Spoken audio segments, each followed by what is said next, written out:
ओम शांति। मैं हंस आसन पर विराजमान हूँ। हंस आसन पर विराजमान मैं आत्मा सच्ची स्नेही आत्मा हूँ। परम पवित्र आत्मा हूँ। 18/5/2023 के महावाक्य हैं। मीठे बच्चे, इन आँखों से जो कुछ देखते हो उसे भूलना है। सब शरीरधारियों को भूल अशरीरी बाप को याद करने का अभ्यास करो। प्रश्न है, तुम बच्चों का मुख ज्ञान से मीठा होता, भक्ति से नहीं, क्यों? उत्तर है, क्योंकि भक्ति में भगवान को सर्वव्यापी कह दिया है। सर्वव्यापी कहने से बाप और वर्षे की बात खत्म हो गई है, इसलिए वहाँ मुख मीठा नहीं हो सकता।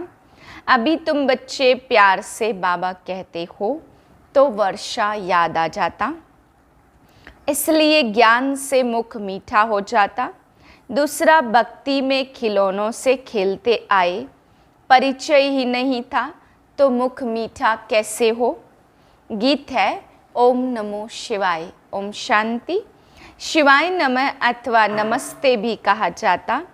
नमस्ते हमेशा बड़ों को की जाती। मनुष्यों का बुद्धि योग पतित पावन बाप के साथ नहीं है। पतित को पावन बनाने वाला है ही एक, उनको कहा जाता शिवाय नमः। यह भी बुद्धि में आता कि शिव तो है निराकार। अगर शंकर को नमः करेंगे तो कहेंगे शंकर देवताय नमः। शिवाय नमः वह अलग हो गया, शंकर देवताय नमः वह अलग हो गया। ब्रह्मा देवताय नमः कहते, ब्रह्मा तो है यहाँ। जब तक सूक्ष्म वतनवासी न बने तब तक उनको देवता न कहा जाए। यहाँ तो है प्रजापिता। जब तक यह प्रजापिता है मनुष्य तन में, तब तक इनको देवता कह नहीं सकते। देवता तो सूक्ष्म वतनवासियों को, या तो जो नई दुनिया में रहते उनको कहा जाता। इससे सिद्ध होता जब तक प्रजापिता है तो देवता नहीं कहेंगे। तुमको इस समय ब्राह्मण कहा जाता, परंतु तुम दैवी बुद्धि अर्थात देवता बनने के लिए पुरुषार्थ कर रहे हो। देवताओं की महिमा है सर्वगुण संपन्न। ब्रह्मा विष्णु शंकर की यह महिमा नहीं है। महिमा मनुष्य मात्र की और देवताओं की अलग अलग होती है। प्रेसिडेंट है, उनका पार्ट अपना और प्राइम मिनिस्टर का पार्ट अपना है। ड्रामा में पार्ट तो अलग अलग होते हैं ना। तो जब शिवाय नमः कहते तो शिव बाबा ही है। ब्रह्मा देवताय नमः, विष्णु देवताय नमः। शिव बाबा को ऐसे नहीं कहेंगे, उनको कहेंगे परमपिता परमात्मा शिव, क्योंकि शिव और सालिग्राम है। वह छोटे छोटे दिखाते वह बड़ा है।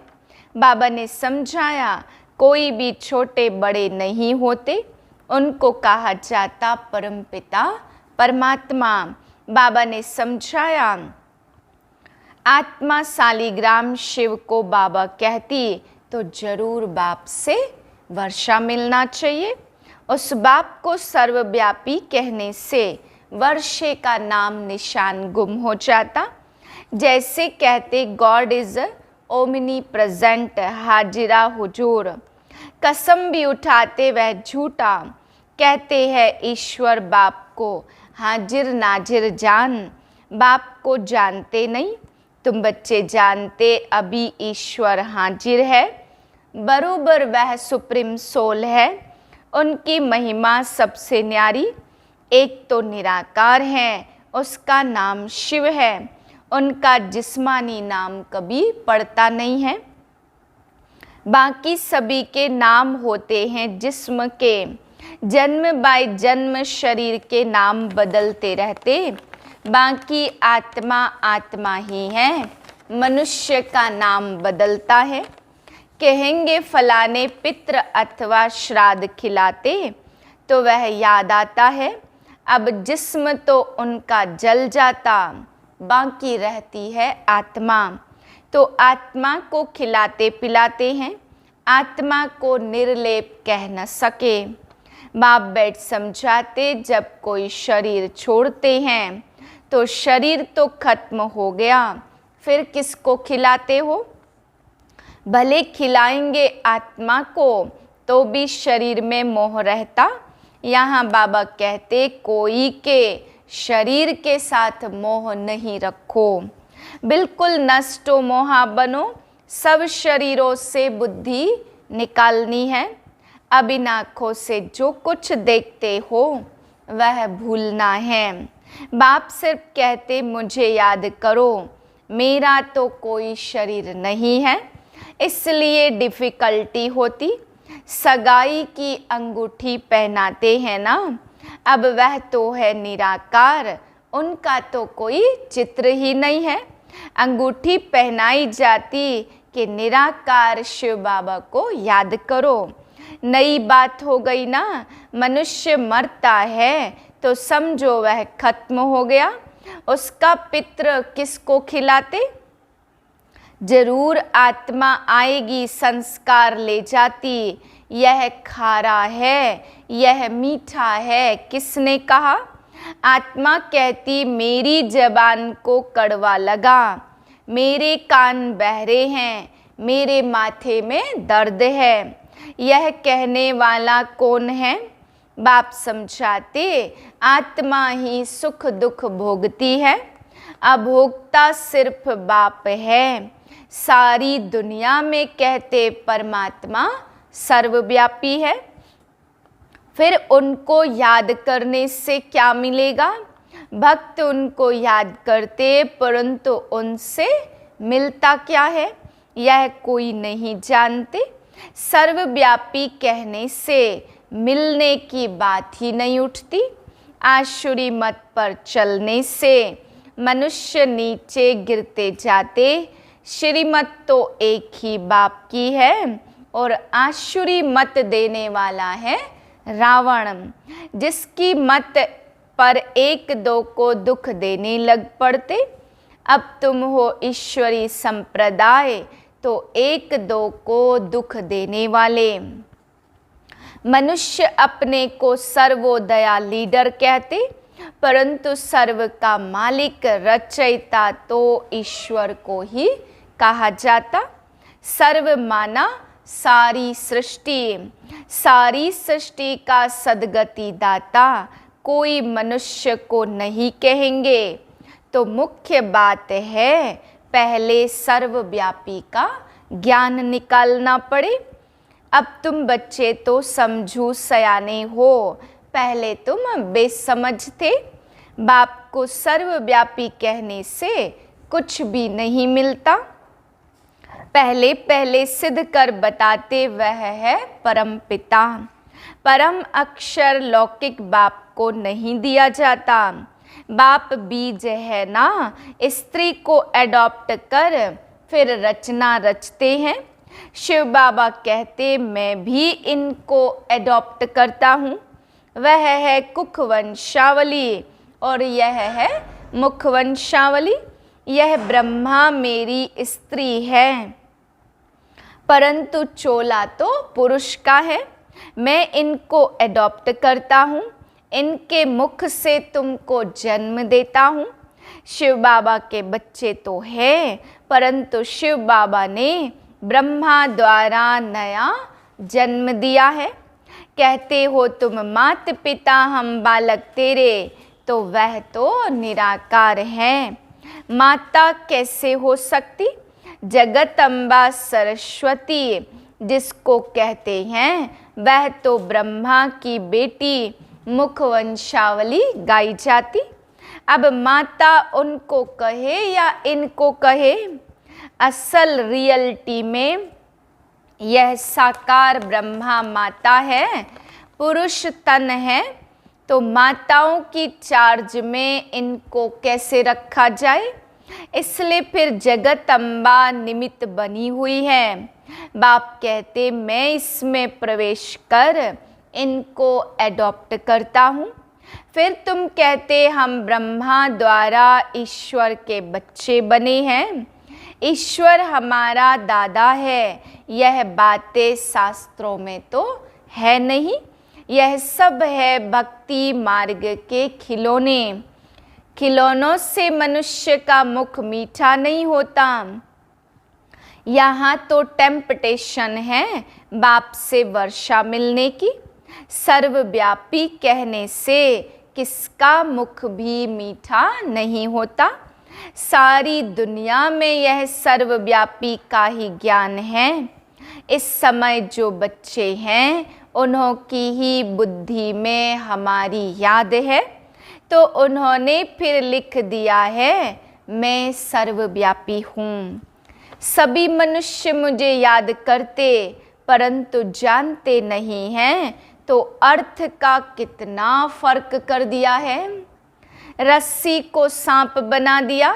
अब बाप कहते मेरे को याद करो और कोई को नहीं।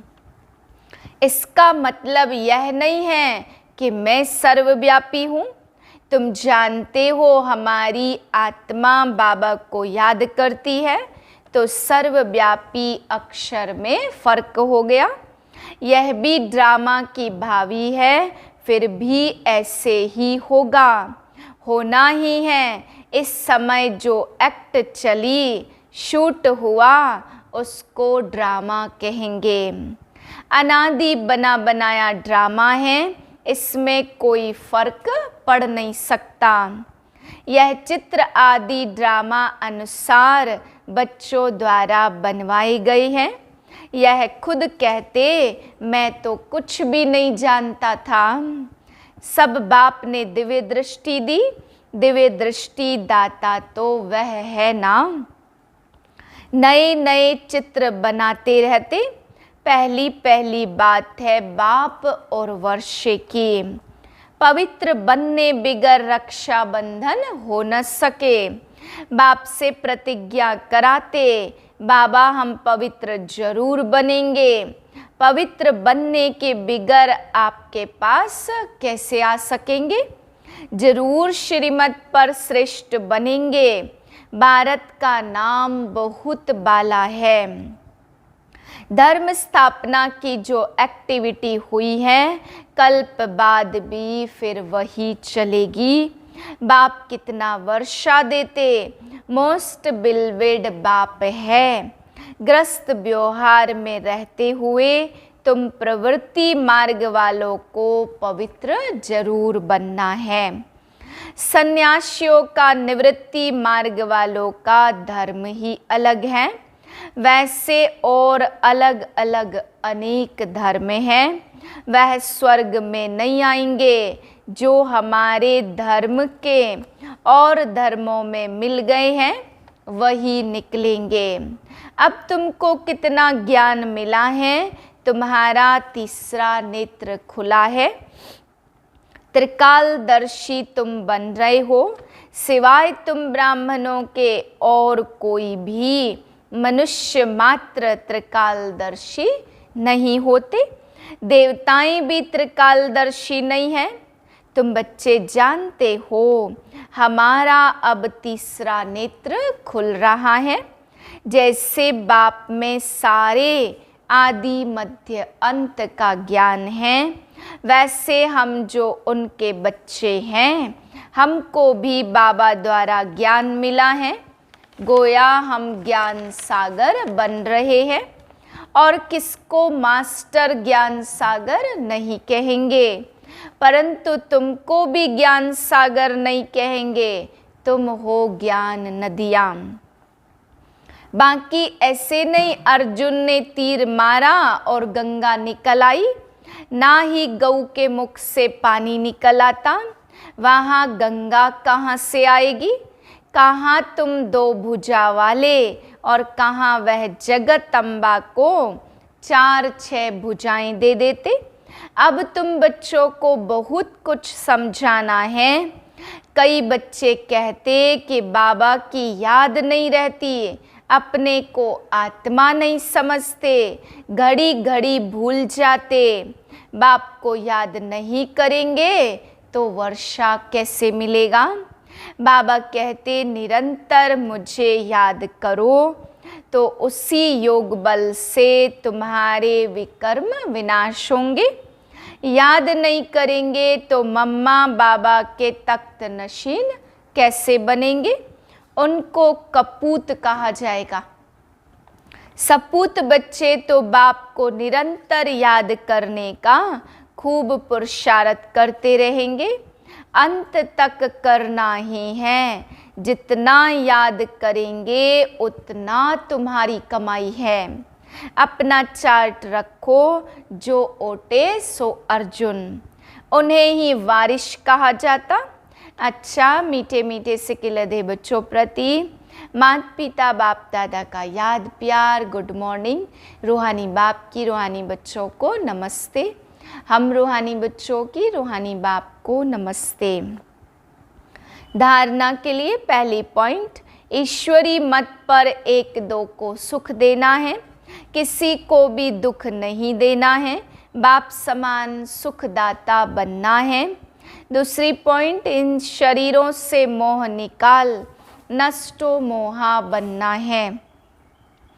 सपूत बच्चा बन निरंतर बाप को याद करने का पुरुषार्थ करना है।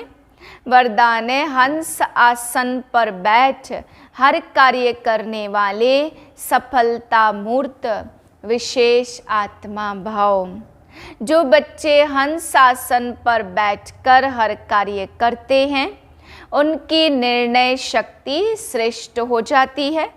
इसलिए जो भी कार्य करेंगे उसमें विशेषता समाई हुई होगी।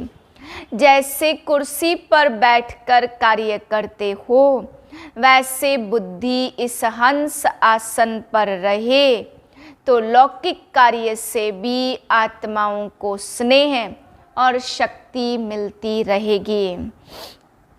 हर कार्य सहज ही सफल होता रहेगा तो स्वयं को हंस आसन पर विराजमान विशेष आत्मा समझ कोई भी कार्य करो और सफलता मूर्त बनो। स्लोगन है, स्वभाव के टक्कर से बचने के लिए अपनी बुद्धि, दृष्टि व वाणी को सरल बना दो। ओम शांति।